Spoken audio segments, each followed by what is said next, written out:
Jinxiang, a 600-year-old town on China's southeast Zhejiang coast. The name means golden village. Legend has it a gold-loaded ship sank nearby long ago. Our first stop is Jinxiang Museum, a two-story building that blends Western and Chinese styles. It's over 90 years old. The exhibition has three parts. First, introduce ancient Jinxiang with historical artifacts, but mostly reproduction. Second, Ming Dynasty military history as a coastal garrison against Japanese pirates. Third, as China's badge capital, modern Jinxiang making millions of badges and medals for the world. The old town is like a maze. You walk into a small alley, and before you know it, you are inside someone's courtyard. Go through another door, and you will end up on a wide street. You'll never know what's hidden behind these old buildings. I came across a house called Yu Family Compound, the home of an important and wealthy family long ago.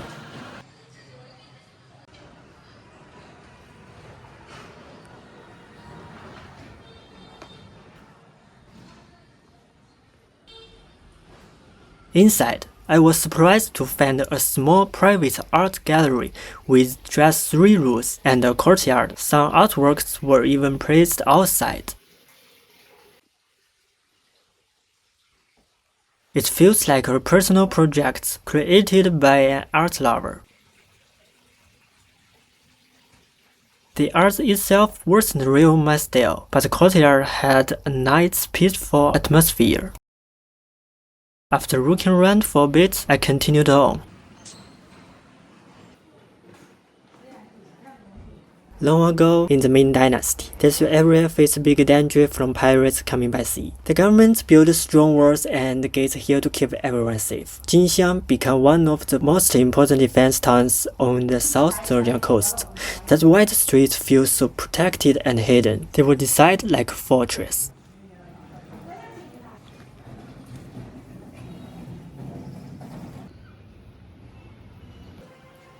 Leaving the compound, I wandered down another alley and popped out onto the main street. At a busy intersection, there is a pavilion called Fenle Ting, roughly translating to Abundance and Joy Pavilion. Right beside it sits a tiny temple, with several local deities inside.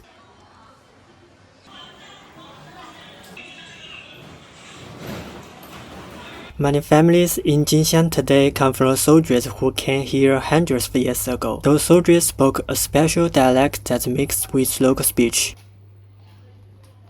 Even now, some old words and ways of talking are different from nearby towns. It shows how the military past still lives in the people.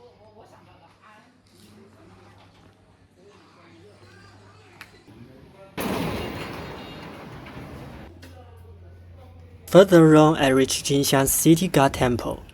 The colorful light from Spring Festival was still up. Inside, nearly 10 different gods are worshipped here.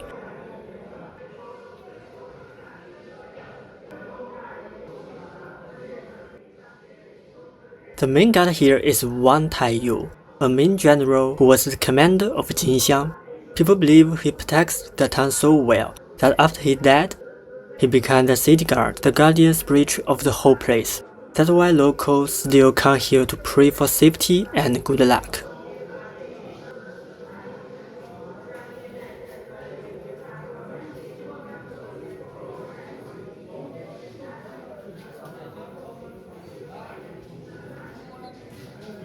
It's also a popular spot for the elderly people in the community. They come here to relax, chat, and play mahjong together.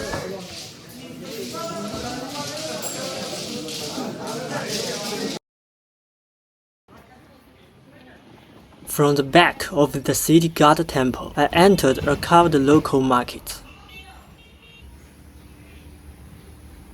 It was already afternoon when I visited. So many stores had closed and there was very few customers, but the path between the stores was still really narrow. This town is quite close to the sea, so you can find seafood here at the market.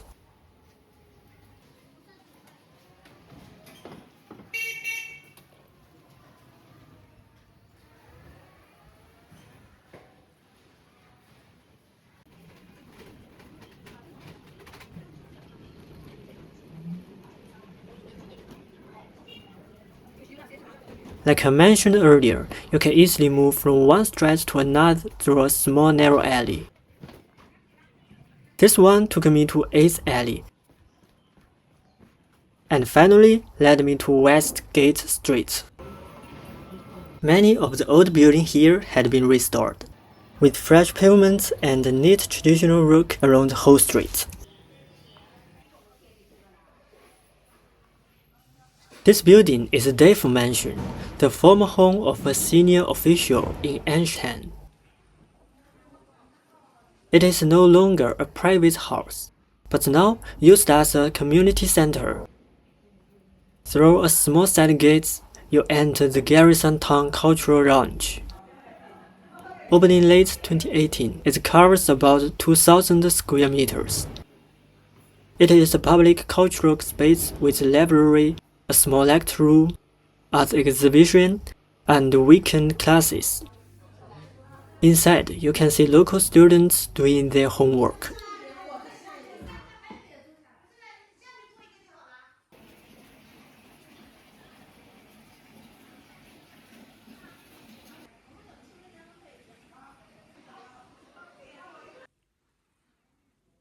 There is also a special area here dedicated to displaying traditional marriage customs, most of which date back to ancient times.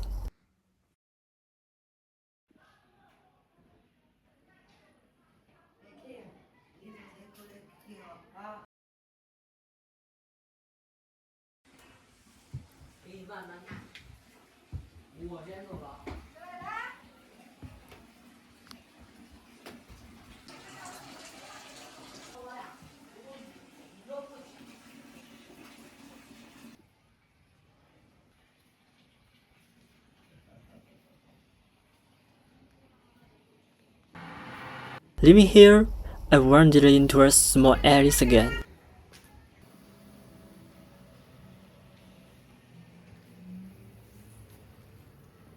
Because of the Spring Festival, lanterns are still hanging here. It must be very beautiful at night, but I won't stay until night. Back on the main street, I saw the Pan family courtyard. I went through a small gate, turned a corner, and passed a small courtyard with stone carvings. Surprisingly, there is a large courtyard inside.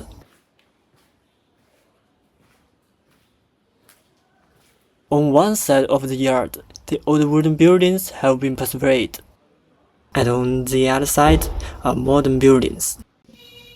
Continuing on Westgate Street, I reached the western side of the town.